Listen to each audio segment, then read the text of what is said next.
So now it's time to find out, who our idle customers are.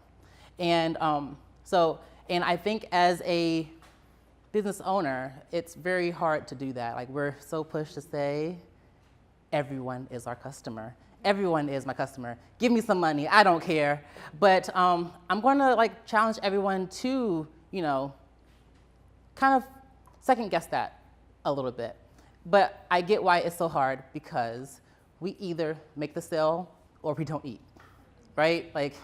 You're like, Jamar doesn't know what he's talking about. I gotta eat tomorrow. I gotta make sure that money flow is consistent. So I will take anyone that is going to give me money. And I get it, I totally do.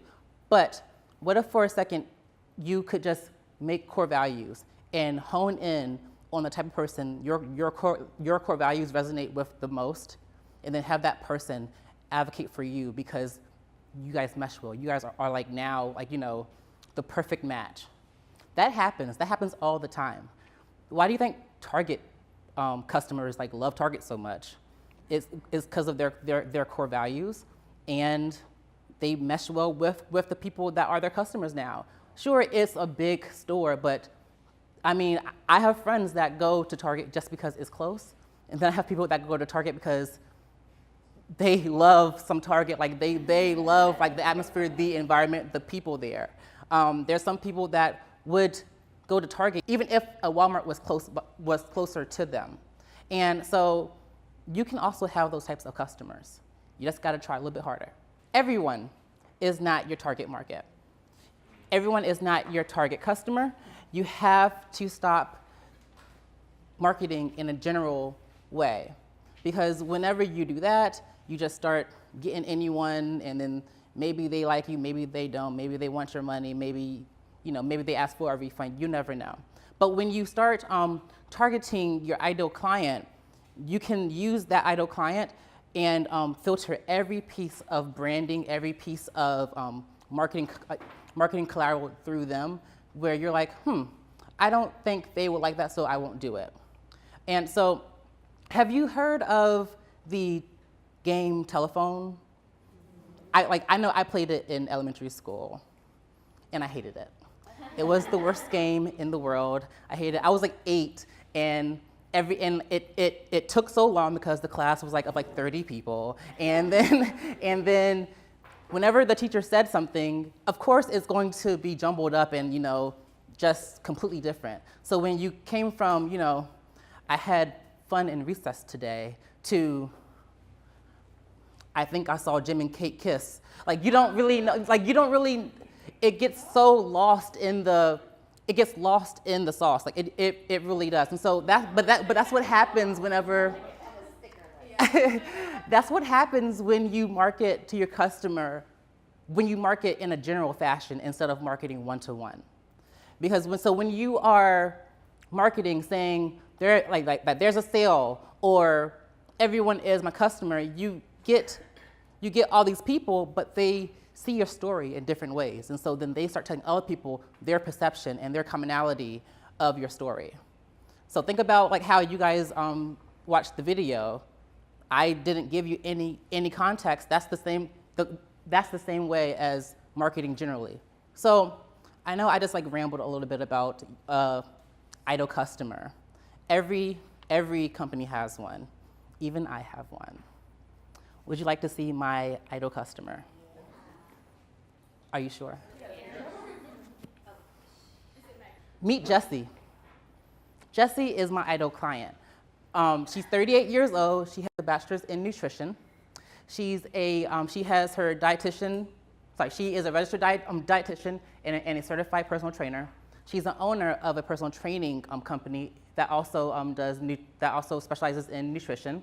She has about 6 trainers underneath her, maybe 2 nutrition experts, and she loves her some Jillian Michaels, yo.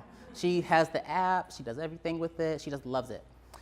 She probably gets some of her workouts for her clients through that app too.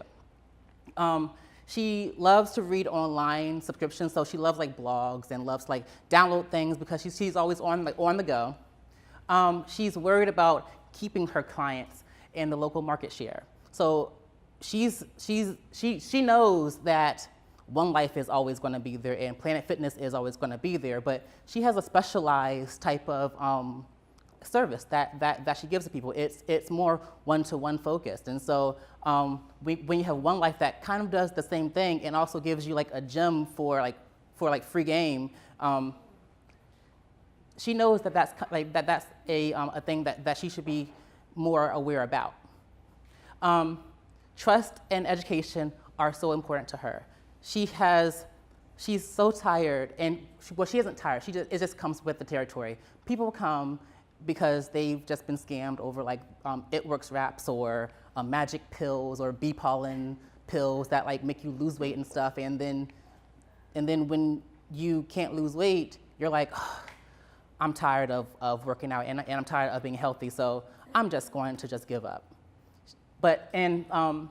She wants to know like how she can market her business just with the help of someone. Not she is involved in her business, but she just wants someone to just be her cheerleader, her sidekick.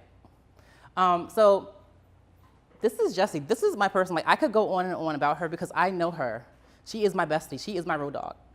And so you have to make that same kind of persona. Sometimes people call these buyer personas or avatars. They're all the same thing. It's just an easier way for you to know exactly who you're marketing to.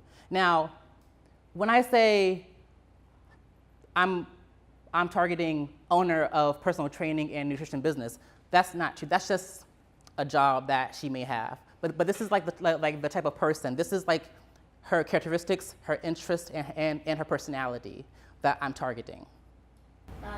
I'm pretty sure Rebecca is your target market. Have you And met Rebecca? I just met her, and I told her, Yeah. I told her, so it was so weird because you were saying, I don't know what my core values are, and I was like, oh. You're like, they're trust and education. And I told her that, and I said, you're going to think this slide is very interesting, but I'm not stalking you. I'm just like, we just meshed well, right? Like whatever. So that's what everyone should do. Like you should be able to ramble on and on about your ideal client. So we're going to go into making your own ideal client or customer. And the way that you do that is by answering these questions about them. Now this is like a starting point. This isn't the end all be all. Like you can go as deep as you want to go into your persona.